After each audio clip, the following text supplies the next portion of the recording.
Jesús es el camino. El texto de Apocalipsis 3:20.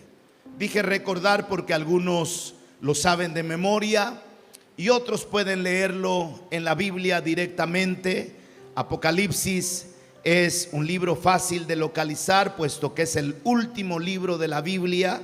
De los 66 libros que tiene la Biblia, Apocalipsis es el último libro. Y el versículo 20 lo conocemos y dice: he aquí yo estoy a la puerta y llamo. Si alguno oye mi voz y abre la puerta, entraré a él, cenaré con él y él conmigo. Digámoslo fuerte todos: he aquí yo estoy a la puerta y llamo. Si alguno oye mi voz y abre la puerta, entraré a él, cenaré con él y él conmigo. Aunque este es un versículo que normalmente los predicadores, pastores, evangelistas y aún nuestros hermanos de las diferentes congregaciones, cuando comparten el evangelio a una persona, normalmente hacemos de este texto el texto para concientizar a esa persona que nos ha escuchado por minutos y decirle: el Señor está tocando a la puerta de tu corazón, ¿quisieras dejarlo entrar? Y hay personas que inteligentemente dicen: sí, yo necesito a Cristo y abro la puerta de mi corazón para que Él venga a mi vida. Eso es correcto. Sin embargo, llama mi atención desde hace mucho tiempo atrás que este versículo esté incrustado en el párrafo de una de las 7 iglesias del Apocalipsis. Y el párrafo donde está incrustado este versículo es la 7ª iglesia, que es la iglesia de la Odisea. Cuando leemos el capítulo 2 y el capítulo 3 de Apocalipsis, nos vamos a encontrar con el nombre de 7 iglesias: la iglesia de Éfeso, Esmirna, Pérgamo, Tiatira, Sardis, Filadelfia y la Odisea. Que aunque fueron iglesias establecidas en esos lugares, que hasta el día de hoy existen, algunos con otro nombre diferente, pero que originalmente fue ese el lugar donde estaba establecido esa ciudad. Llámese Pérgamo, llámese Tiatira, llámese Éfeso. Ustedes saben que recientemente tuve la bendición de Dios de visitar el país de Turquía, en donde están establecidas estas ciudades. Y qué interesante es saber que cuando leemos el libro de Hechos, estamos en estos tiempos de la celebración de Pentecostés. Próximo sábado 25, en la montaña de oración Sinaí del siglo XXI, se va a tener una celebración enfocada al Pentecostés. No deje de asistir. Serán las iglesias del sector Grijalba que estén allí, para que juntos como sector podamos recordar una fecha tan importante.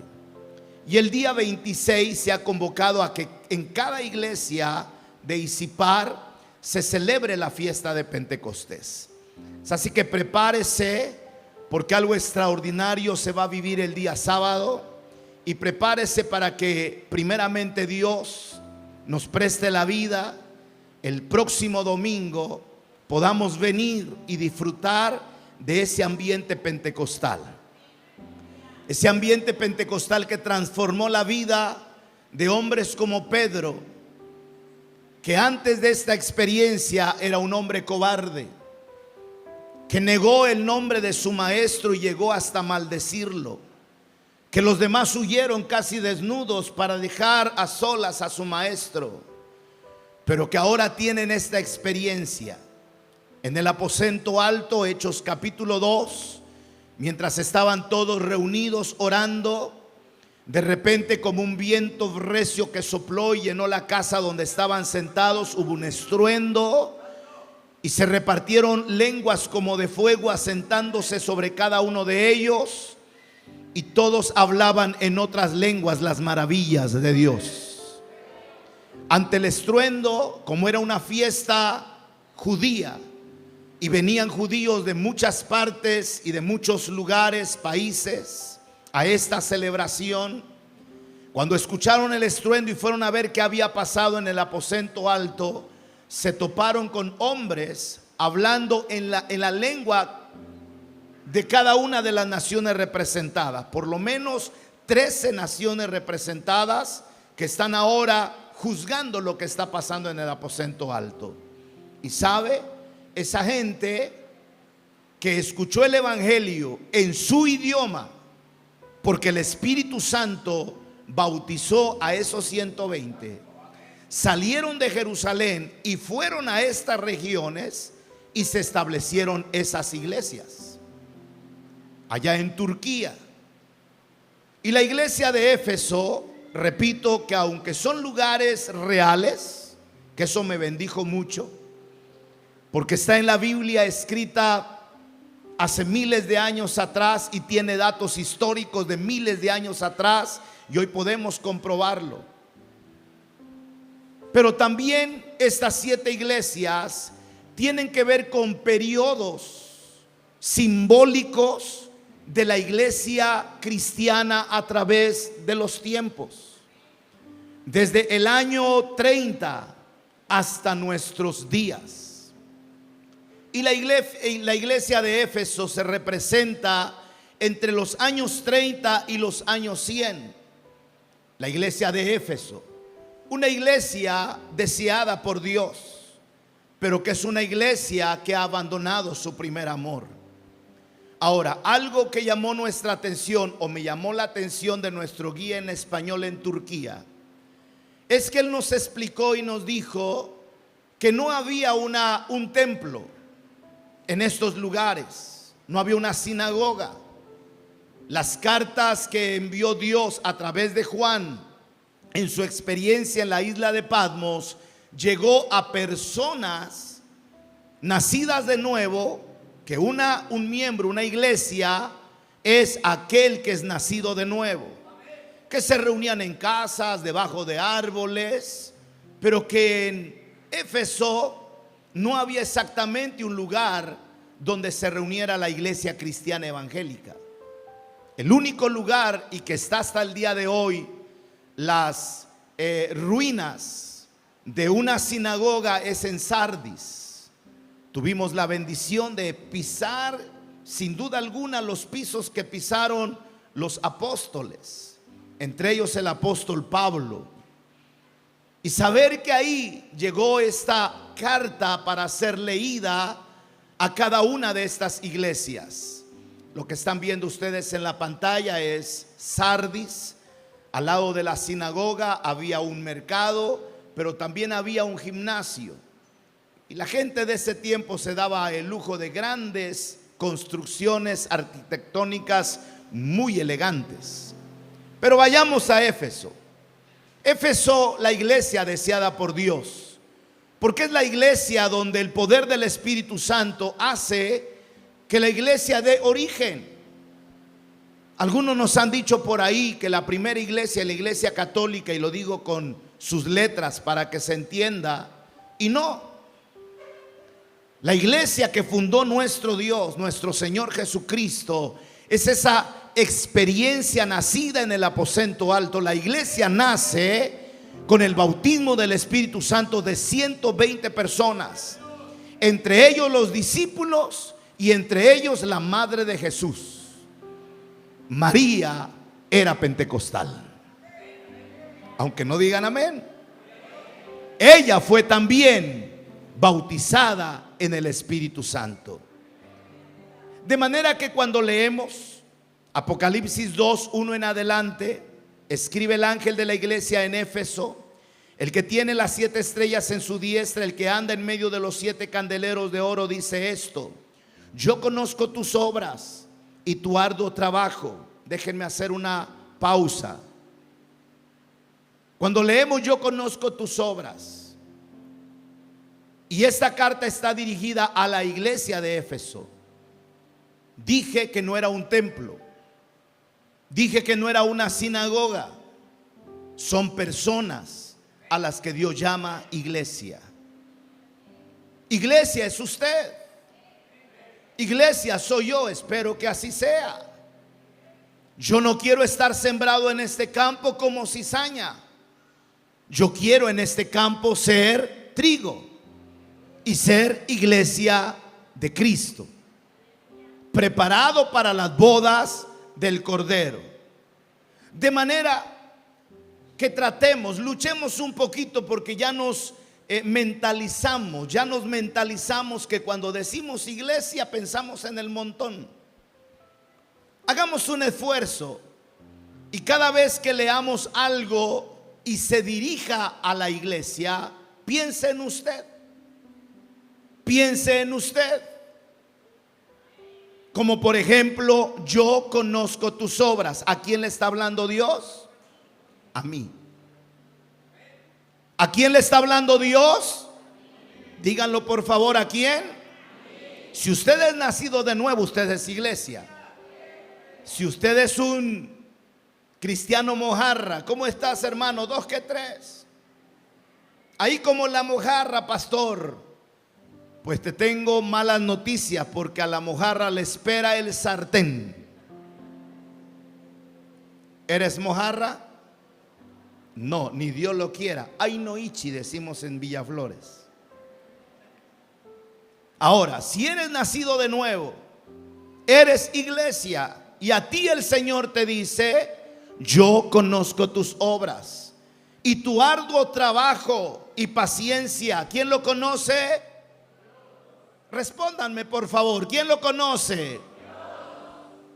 Es así que aunque no me aplaude el pastor, es así que aunque no me dé un reconocimiento, aunque no me elogie nadie, lo que estoy haciendo, lo estoy haciendo para Él. Y Él me dice a mí: yo conozco tus obras y tu arduo trabajo y paciencia, y que no puedes soportar a los malos, y has probado a los que se dicen ser apóstoles y no lo son, y los has hallado mentirosos, y has sufrido. El Señor conoce nuestros sufrimientos, pero has tenido paciencia y has trabajado arduamente por amor de mi nombre, hermano, hermana, y no has desmayado. Esa es la iglesia Éfeso, la que está en su primer amor, la que hace todo lo que sea posible por amor a Él. El problema es cuando usted pierde ese primer amor y comienza a hacer las cosas de mala gana, porque ya no la está haciendo con el amor genuino para Dios. Quizás hace las cosas por agradar al pastor de distrito, al pastor general, simplemente para cumplir. Por eso el Señor dice: pero tengo contra ti. ¿Qué dice el Señor? Tengo contra ti. ¿A quién Dios le está hablando? Los de esta área, ¿a quién Dios le está hablando? Y los de esta área, pensé que iban a decir a ellos. A mí. Por favor, tenga oídos sensibles, porque Dios está hablando con cada uno de nosotros.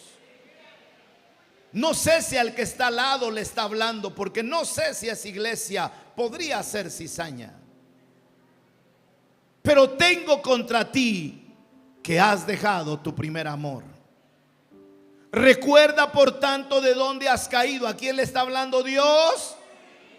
Y haz las primeras obras, pues si no, vendré pronto a ti y quitaré tu candelero de su lugar si no te hubieres arrepentido. Pero tienes esto, que aborrece las obras de los nicoelitas, las cuales yo también aborrezco. El que tiene oído, oiga lo que el Espíritu dice a las iglesias. Y a esta iglesia de Éfeso, a esta iglesia que recupera su primer amor, a esta iglesia que no pierde su eficacia de servir al Señor, hay promesa para ellos. ¿A quién le está hablando Dios? ¿A quién? Pues a ti el Señor te dice que si vencieres, te dará a comer del árbol de la vida, el cual está en medio del paraíso de Dios. A su nombre. Vale la pena no perder el primer amor. Vale la pena servir al Señor con una entrega total, porque al final del camino comeremos del árbol de la vida. ¿Alguien dice gloria a Dios? Los pastores dicen gloria a Dios. El liderazgo dice gloria a Dios. La iglesia dice gloria a Dios. Cuando Adán y Eva estaban en el paraíso, en el jardín del Edén, Dios les prohibió comer del árbol del bien y del mal. Y si comen, morirán. Y desobedecieron y comieron. Estaba en ese mismo lugar el árbol de la vida. Esa es la razón por la que Dios echó fuera a Adán y a Eva, antes que en esa condición pudieran haber comido del árbol de la vida, porque entonces no habría esperanza para la vida de un pecador. Sin embargo, hoy ese árbol de la vida está dispuesto para los vencedores, para la iglesia Éfeso, para los que viven y se mantienen en su primer amor, no importa cuántas adversidades haya. Y al comer del árbol de la vida, quiere decir que tendrás vida eterna en las mansiones celestiales. No más dolor, no más problemas, no más luchas, no más aflicciones. Él enjugará toda lágrima y viviremos con Él por la eternidad. A su nombre. La iglesia de Esmirna es una iglesia que sufre persecución. Los primeros cristianos comenzaron a enfrentar terribles persecuciones. Esta iglesia se acomoda entre el año 100 y el año 312. Hermanos, discípulos, creyentes que fueron llevados a los anfiteatros para ser devorados por las fieras. Esmirna viene de la palabra mirra, esta brea que cuando se tralla y entre más se tralla, más expide un olor agradable. La iglesia de Esmirna fue trillada. La iglesia en Chiapas ha sido trillada. Pero de lo que antes era tierra de sangre, hoy es tierra de bendición. Porque en medio de la perseverancia y de la fidelidad de la iglesia de Esmirna, Dios se ha glorificado. Vamos dándole alabanza al Señor. ¿Cuál va a ser la recompensa para aquellos que en medio de la tribulación puedan mantenerse firme? El que tiene oído, oiga. Versículo 11 del capítulo 2 de Apocalipsis. El que venciere no sufrirá daño de la segunda muerte. Tenemos vida eterna con Dios. Venga lo que venga, pase lo que pase. Si como iglesia Esmirna estamos pasando por diferentes adversidades, tendremos la dicha de que después de que hayamos dormido por algún tiempo en el polvo de la tierra, viene el día cuando los que duermen en el polvo de la tierra serán despertados. Dichosos aquellos que entregaron su vida a Cristo Jesús, porque no tendrán parte de la segunda muerte. Antes bien, vamos a las mansiones celestiales con nuestro Señor Jesucristo. Pérgamo. Pérgamo, esta iglesia se establece simbólicamente por sus características del año 313 al 538 aproximadamente. Y la iglesia de Pérgamo es una iglesia que se matrimonía con el pecado. Esta iglesia que empieza a permitir que en sus filas y en sus actividades se empiecen a infiltrar cosas que no son agradables a Dios. Vale la pena leerlo. Apocalipsis 2:12. Escribe el ángel de la iglesia en Pérgamo, el que tiene la espada aguda de 2 filos, dice esto: otra vez, yo conozco tus obras y dónde moras, donde está el trono de Satanás, pero retienes mi nombre y no has negado mi fe, ni aun en los días que Antipas mi testigo fue muerto entre vosotros donde mora Satanás. Pero tengo unas pocas cosas contra ti, que tienes ahí a los que retienen la doctrina de Balaam, que enseñan a Balac a poner tropiezo ante los hijos de Israel, a comer de cosas sacrificadas a los ídolos y a cometer fornicación. ¿A quién le está hablando Dios? A mí. Y también tienes a los que retienen la doctrina de los nicoelitas, la que yo aborrezco. Por tanto, arrepiéntete, pues si no, vendré a ti pronto y pelearé contra ellos con la espada de mi boca. El que tiene oído, oiga lo que el Espíritu dice a las iglesias. Al que venciere, daré a comer del maná escondido y le daré una piedrecita blanca, y en esa piedrecita escrito un nombre nuevo, el cual ninguno conoce sino aquel que lo recibe. Es cuando la iglesia, y se cree que aquí nace la iglesia católica, una iglesia que quiere adorar a Dios, pero también tiene la tendencia de participar de lo mundanal. Un ejemplo muy claro: se celebra Navidad en la iglesia tradicional y ellos quieren personalizar al niño Dios en un muñequito de yeso, de barro. Lo visten, preparan una casa donde hacer el nacimiento, salen de un lugar a otro, llevan al niño Dios. Noche de paz, noche de amor, todos duermen de...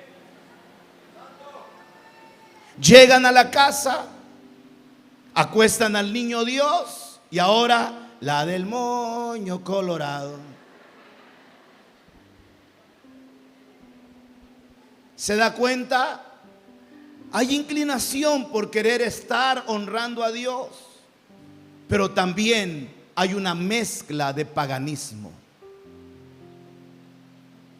Y eso es lo que se vive en la iglesia tradicional. Se hacen peregrinaciones y se preparan hogares para las estaciones a donde va a pasar la peregrinación con alguien cargando una cruz. Han barrido esa casa, han arreglado un pequeño altar con una mesa en la banqueta. Viene la procesión, se detiene, se reza el Padre Nuestro, las Aves Marías, se cantan algunas cancioncillas. Pero luego continúa la procesión, se quita la mesita y se vuelven a escuchar las majaderías inventadas de mamá y los pleitos en esa casa. Pérgamo. Y qué triste es que a veces nosotros hemos caído en esos mismos problemas. Querer jugar con el mundo y también querer y pensar que podemos hacerlo con Dios. Por eso es necesario recalcar que Dios es un Dios celoso. Él no le gusta que compartamos nuestro amor. Por eso cuando bajamos a las aguas bautismales hacemos un compromiso con Él de vivir solamente para Él. Hasta hay un himno que dice: adiós mundo que hasta ayer estuve en ti, donde el pecado destruía mi vivir. Ahora he decidido seguir a Jesús y de volver a pecar, mejor morir. Esa es la vida cristiana que Dios está demandando de nosotros. Tengo contra ti, reconoce tus errores y fallas. No podemos servir a dos señores. No se puede servir a dos señores, porque se amará a uno y se aborrecerá al otro. O eres o no eres. Y yo te animo a ti, hermano, hermana, a usted que está luchando en este camino estrecho, a que no desistas, a que sigamos hacia adelante. Y si acaso hemos cometido errores, Dios es el Dios de las segundas oportunidades.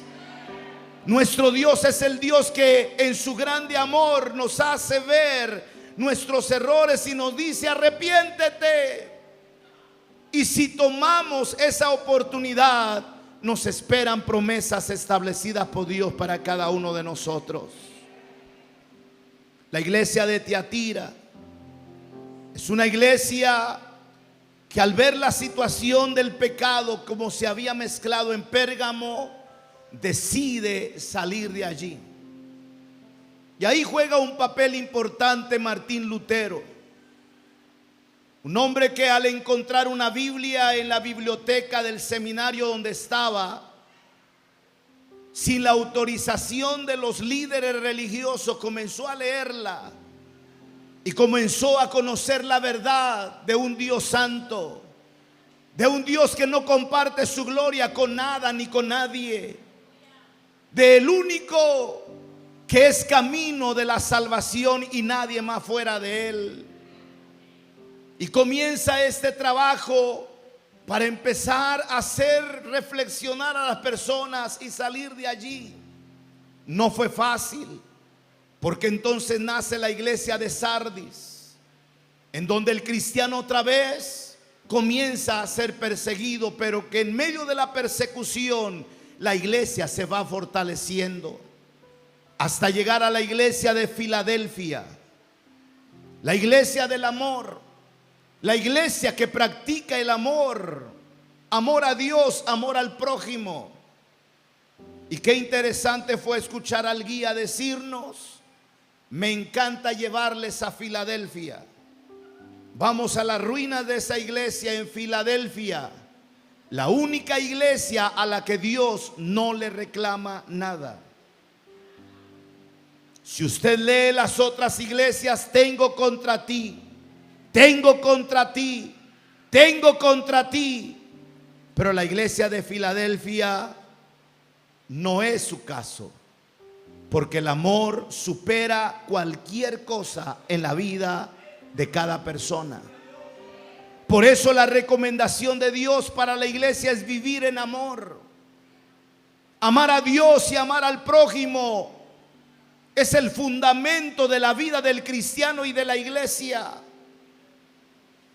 Nos quedan pocos minutos para los amigos que están en la televisión, pero déjenme leerles la iglesia de Filadelfia. Apocalipsis 3:7. Si puede, lea conmigo en voz alta. Escribe el ángel de la iglesia en Filadelfia: esto dice el santo, el verdadero, el que tiene la llave de David, el que abre y ninguno cierra, y cierra y ninguno abre. Yo conozco tus obras. He aquí he puesto delante de ti una puerta abierta, la cual nadie puede cerrar, porque aunque tienes poca fuerza, has guardado mi palabra y no has negado mi nombre. He aquí yo entrego de la sinagoga de Satanás a los que se dicen ser judíos y no lo son, sino que mienten. He aquí yo haré que vengan y se postren a tus pies y reconozcan que yo te he amado. Por cuanto has guardado mi palabra de mi paciencia, yo también te guardaré. A alguien Dios le está hablando. Por cuanto has guardado la palabra de mi paciencia, yo también te guardaré de la hora de la prueba que ha de venir sobre el mundo entero para probar a los que moran sobre la tierra. He aquí yo vengo pronto, iglesia Filadelfia. Hermano, hermana, que estás caminando en el amor de Dios, retén lo que tienes para que ninguno tome tu corona. Al que venciere, dice el Señor, yo le haré columna en el templo de mi Dios y nunca más saldrá de ahí. Y escribiré sobre él el nombre de mi Dios y el nombre de la ciudad de mi Dios, la nueva Jerusalén, la cual desciende desde el cielo de mi Dios, y mi nombre nuevo. El que tiene oído, oiga lo que el Espíritu dice a las iglesias. ¿Qué número es la iglesia Filadelfia? ¿Qué número es esta iglesia? La sexta. Tratemos de recordar. La primera fue, grítenlo, y si no, saquen su acordeón. Se les quedó la costumbre de la escuela, ¿no? Abra su Biblia. Apocalipsis 2. La primera iglesia se llama la amada de Dios, la deseada de Dios, la que está en el fuego, en el primer amor.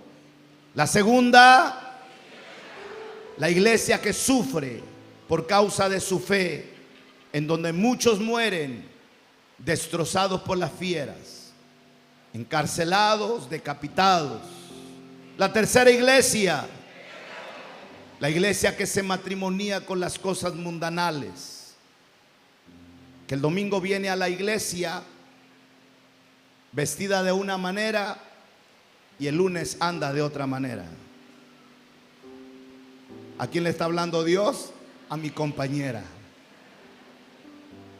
La cuarta iglesia, los que escaparon, aquellos que no están conformes con estar mezclando lo santo con lo inmundo, que se dan cuenta que no es de sabios.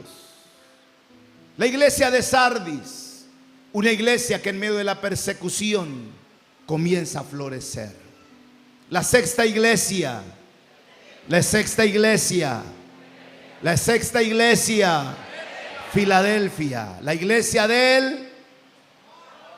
del amor.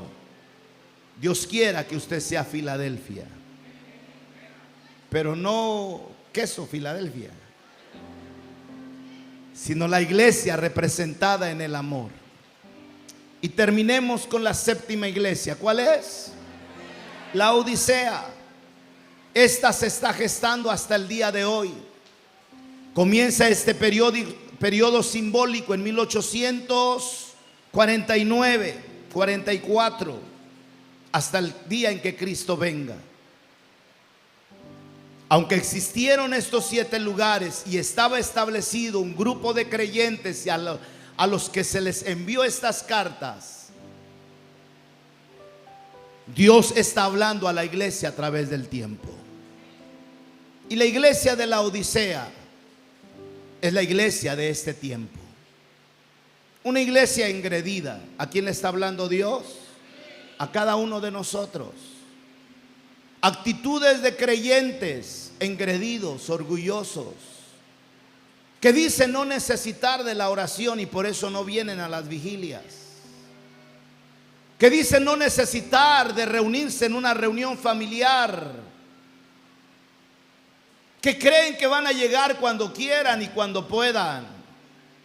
Ahí te alcanzo si me da tiempo, si termino de lavar, ahí te alcanzo. ¿A quién le está hablando Dios? A la Odisea. ¿Lo leemos? Versículo 14 del capítulo 3.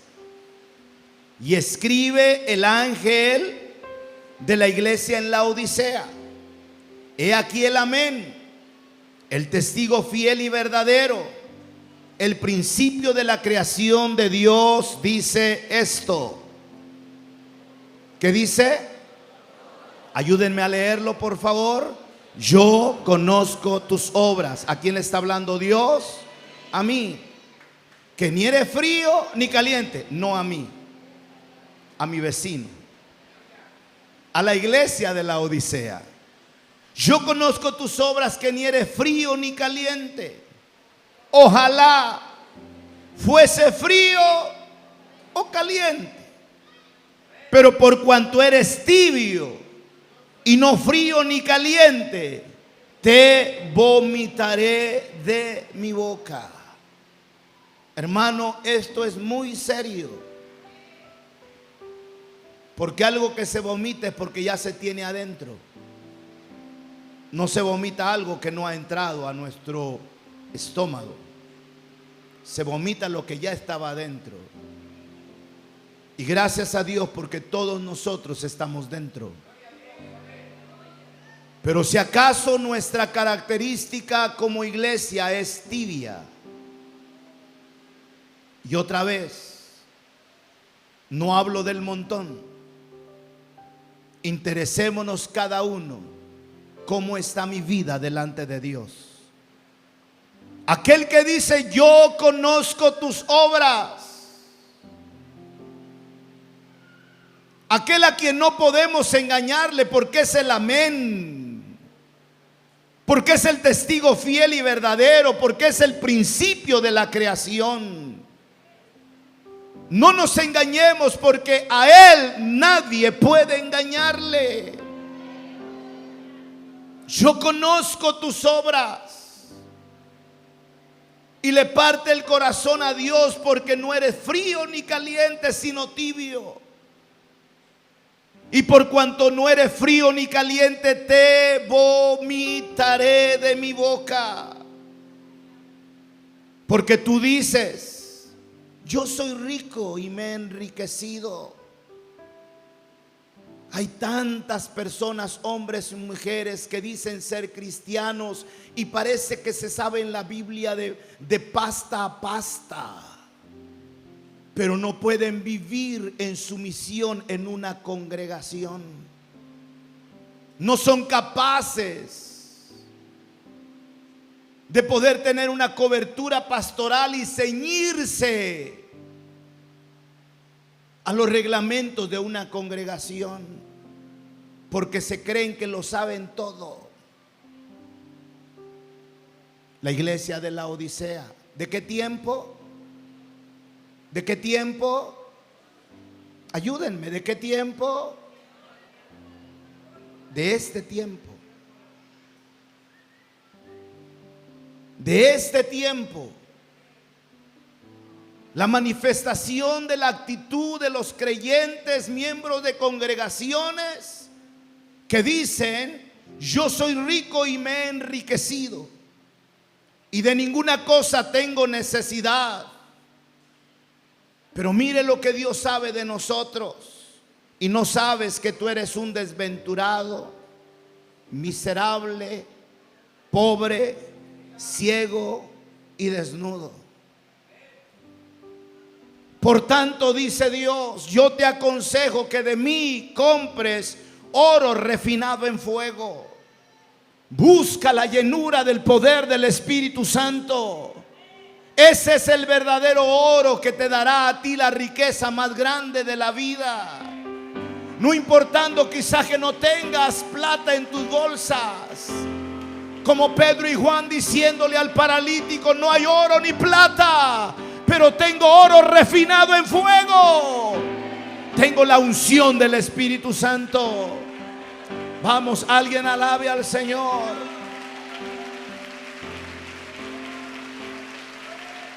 Esa es la verdadera riqueza.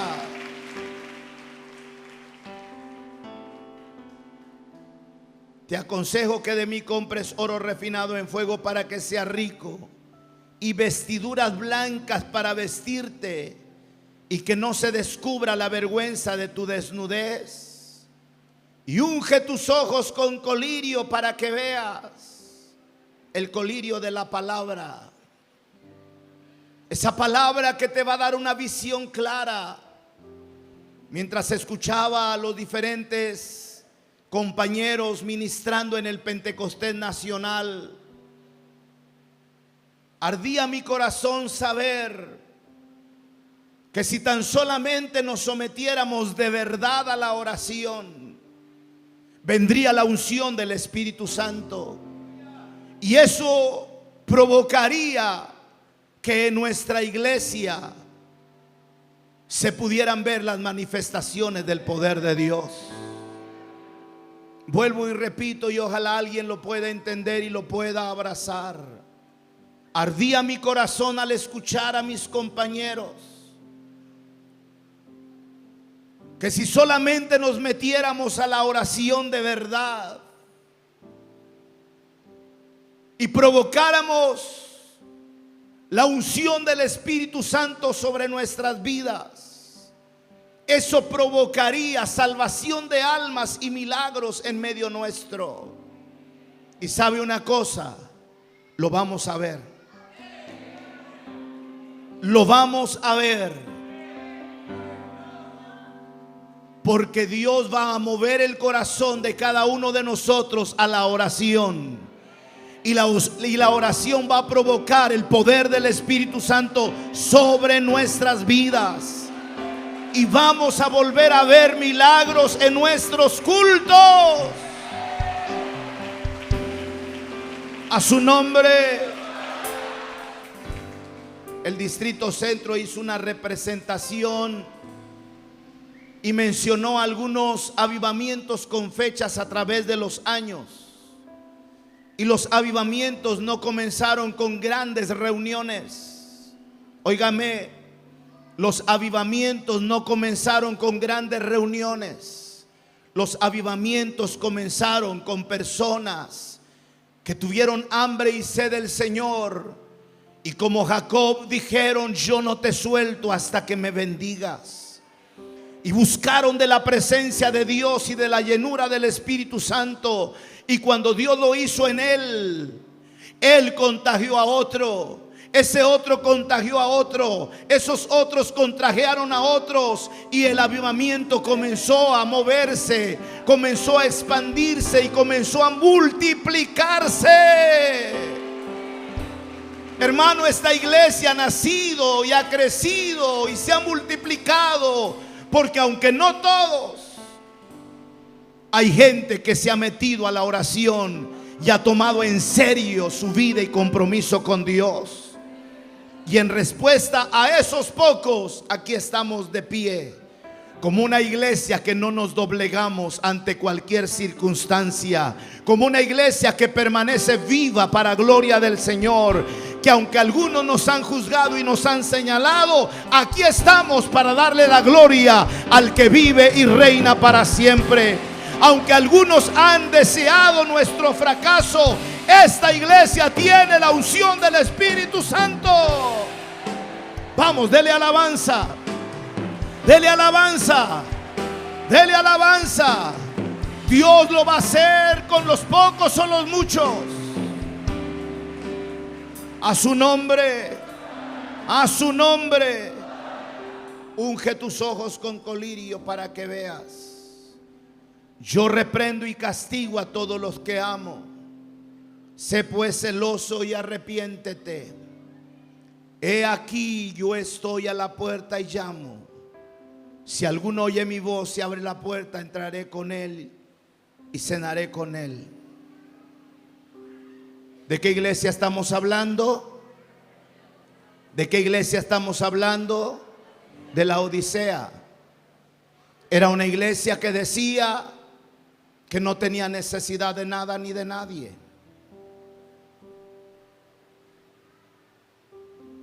Jactanciosa, vanagloriosa, cree que lo que hace está bien y nadie puede refutárselo. Otra vez tiene que mirarse a sí mismo, porque si usted es ese cristiano que le importa lo que diga el pastor, que hay proyectos y visiones pero usted no es parte de ello, pero sigue estando aquí, usted es Odisea. Usted está en esa parte de los jactanciosos, jactanciosas. No necesita nada de nadie ni de nadie. Soy rico y me he enriquecido. Y para el colmo, ¿a dónde estaba Jesús en esta iglesia? Contéstenme y termino. La iglesia de la Odisea: soy rico, no necesito.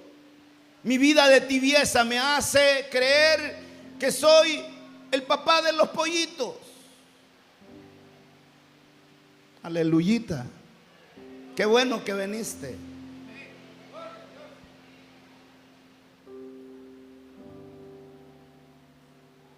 Se perdió la humildad. Se perdió la obediencia. Se perdió la sumisión, porque en medio de tu humildad y de tu sumisión, Dios te bendijo. Pero lamentablemente para mal. Porque ahora, como tenés tu paguita, como sabes hacer las cosas, la iglesia pasa a segundo término. Pero crees que eres un buen cristiano No vas a las vigilias, no oras, no eres parte de los proyectos, pero te vas al cielo. Me gustaría, compa. Porque al final de cuentas el colmo es que Jesús está afuera. Triste sería que todos los que estamos aquí estuviéramos en esa condición de tibieza. Triste sería que en medio de toda nuestra bulla, al final de cuentas, Él esté allá, diciéndome: Jesús es el camino, déjame entrar. No te necesitamos. Aquí no necesitamos vigilias, ni oraciones, ni veladas, ni diezmar, ni ofrendar. No lo necesitamos. Cuando Él está diciendo: dame chance, porque yo no estoy dentro de ti, yo no estoy en esa congregación, yo no estoy en esa reunión. Y si me das oportunidad, te aseguro que vendrá descanso para tu alma, porque voy a cenar contigo y tú cenarás conmigo. Porque la presencia de Él cambiará todas las cosas. Hoy quiero decir categóricamente que en esta congregación el Rey y Señor, el que tiene autoridad sobre nosotros, es Cristo Jesús, el Hijo del Dios viviente. Yo no permito ni quiero que Jesús esté afuera. Y si Él tiene como condición ser parte de esta iglesia y nos pide que nos abastezamos de oro refinado en fuego, vamos a hacerlo. Y si Él pide para que sea de su agrado estar con nosotros, vestirnos con vestiduras blancas de santidad, vamos a hacerlo. Vamos a hacerlo. Porque yo prefiero la presencia de Él aquí que Él allá afuera. De nada nos sirve el allá afuera. De nada sirve un Cristo resucitado si no está en el corazón del ser humano. De nada sirve gritar: Cristo vive, cuando hay tantos borrachos, alcohólicos, drogadictos, mujeriegos, mujeriegas. ¿Por qué están como están si Cristo vive? Dígame usted. ¿Por qué siguen atados a la brujería, a la idolatría y a la desgracia? ¿Por qué si Cristo vive? ¿Alguien tiene la respuesta? Grítela. Porque no le permiten entrar a su corazón. ¿Están aquí? Seríamos una iglesia miserable, pobre, ciega y desnuda si cometemos el error de tener a Cristo afuera. Por eso, quienes seamos parte de esta congregación, ciñámonos al deseo del corazón de Cristo y agradémosle para que Él se sienta bien estando con nosotros y juntos participemos de ese refrigerio de su mesa, donde en su mesa hay pan y hay bendición, y en su mesa está el sacrificio consumado en la cruz del Calvario. Alguien diga: gloria a Dios. Vestirnos con ropas blancas y ungir nuestros ojos con colirio para que veamos. Termino preguntando: después de esta reflexión tan interesante, ¿será que Jesús está dentro de ti? ¿O simplemente somos la iglesia tibia? Somos la gente que decimos que somos, pero no somos. Que somos una apariencia. Que aquí somos blancas palomitas, pero que en nuestra realidad, nuestra alma se inclina a la mundanalidad y al pecado. Nuestra alma se inclina al materialismo. Creo que lo dije hace unos minutos. Dios quiere bendecirnos materialmente y lo va a hacer y lo está haciendo, pero no es nuestra prioridad. Y si alguien después de no tener, Dios lo bendijo y ahora le diste la espalda, triste el momento que recibiste la bendición. Algún predicador dijo un día que se es más fiel en la adversidad que en la bendición. Y es cierto. Cuando todo está bien en casa, ni te acuerdas de venir a la iglesia. Pero nada más te aprieta el zapato, te empieza a llover sobre mojado, ahí sí quieres vigilar toda la noche, ahí sí está pidiendo ayuno y oración con el distrito. ¿Por qué no ser agradecido cuando Dios nos ha dado tanto? ¿Por qué no ser recíprocos a las bendiciones de Dios? Que entre más Él nos dé, más comprometido debería estar con Dios. Porque reconozco que lo que tengo lo he recibido de su mano y de su misericordia. Ha sido su favor. De manera que ahora Dios me bendijo con un vehículo. Ahora no faltaré jamás a la iglesia. Porque ese vehículo no me lo dio Dios para que el domingo me vaya de día de campo y de paseo. Dios no me dio ese dinerito para que el domingo, en vez de venir a la iglesia y ofrendarlo, lo esté comiendo de chucherías en otro lugar. Aleluyita. Qué linda es la palabra, ¿no? ¿Es palabra o no es palabra? ¿Eres Éfeso? Alabado sea el Señor.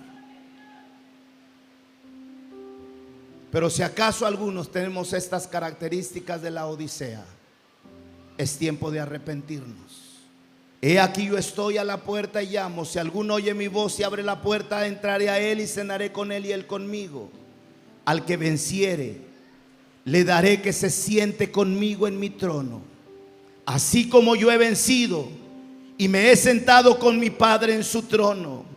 El que tiene oído, oiga lo que el Espíritu dice a las iglesias. Vale la pena comprar oro refinado en fuego. Vale la pena vestirnos con vestiduras blancas. Vale la pena ungir nuestros ojos con colirio, porque si lo hacemos, está la promesa de que nos vamos a sentar con Cristo en las mansiones celestiales. Antes bien, si seguimos con la actitud de la Odisea, jactancioso, orgulloso, bueno para nada, pecho con tierra, ¿será que te vas a sentar con Jesús en las mansiones celestiales? Ni te lo imagines. Porque tal actitud de tibieza haría que Dios, ¿qué cosa? ¿Qué cosa? Alguien grítelo para que lo escuchen los demás. 1, 2, 3. Y qué bueno que dijeron te vomite, para que no estemos en el lugar de me vomite. Vale la pena poner en práctica las obras de Dios. Póngase de pie, por favor. Bendito Dios y Padre que estás en los cielos, gracias por esta santa palabra. Gracias, mi Dios, por el grande amor que usted tiene por cada uno de nosotros. Entendiendo hoy que iglesia soy yo, que fui llamado por su misericordia, que estoy en el lugar de aquellos de los cuales usted menciona en San Juan. No me eligieron ustedes a mí, yo los elegí a ustedes. Gracias por amarme. Vamos, levante sus manos y su voz y dígale: gracias por amarme. Gracias por extender tu mano y rescatarme del lodo cenagoso. Vamos dándole gracias por traernos a su luz admirable. Quizá pueda recordar, como viendo en un retrovisor, su vida antigua, atada por el pecado y la maldad. Vamos, es un tiempo de reflexión.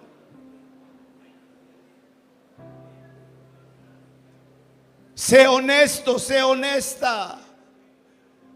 Y Dios en su misericordia ha obrado de tal manera que las bendiciones de Él sobreabundan en nuestras vidas. Aleluya. Lo que ahora tienes, lo que ahora eres, mucho tiene que ver con la gracia de nuestro Señor Jesucristo.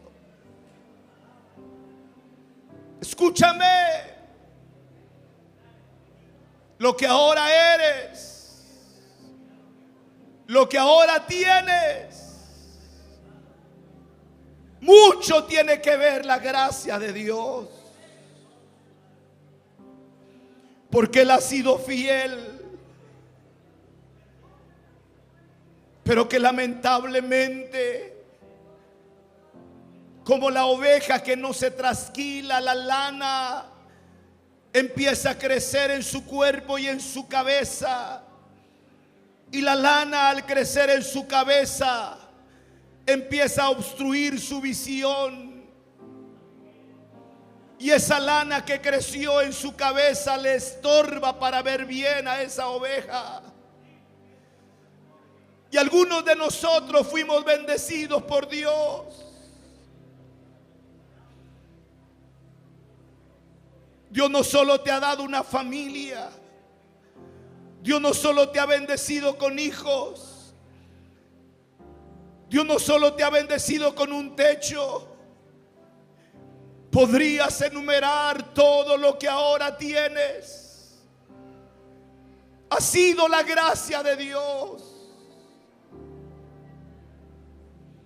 Qué equivocado está el mundo cuando cree que cuando nosotros ofrendamos, diezmamos, damos primicias y cooperamos para la obra, es estarnos empobreciendo. Cuando podemos probarles que es lo contrario. Porque el Dios que tenemos es un Dios fiel. Que quien siembra generosamente, generosamente cosecha. Pero para mi desgracia, para nuestra desgracia, ese crecimiento espiritual, los años que han pasado, los bienes que hemos recibido, nos empujaron discretamente al terreno de la iglesia de la Odisea. A un Jesús que decimos amar, pero que está afuera. Si alguien siente la necesidad de dejar su lugar y como si quisieras abrazarte de los pies del Maestro, doblas tus rodillas y le dices al Señor: gracias por la palabra. Yo soy esa iglesia bendecida. Yo soy esa persona bendecida, pero caí en el terreno de la Odisea. Y mi vida es una vida tibia. Digo ser, pero tengo otras prioridades en mi vida. Jesús.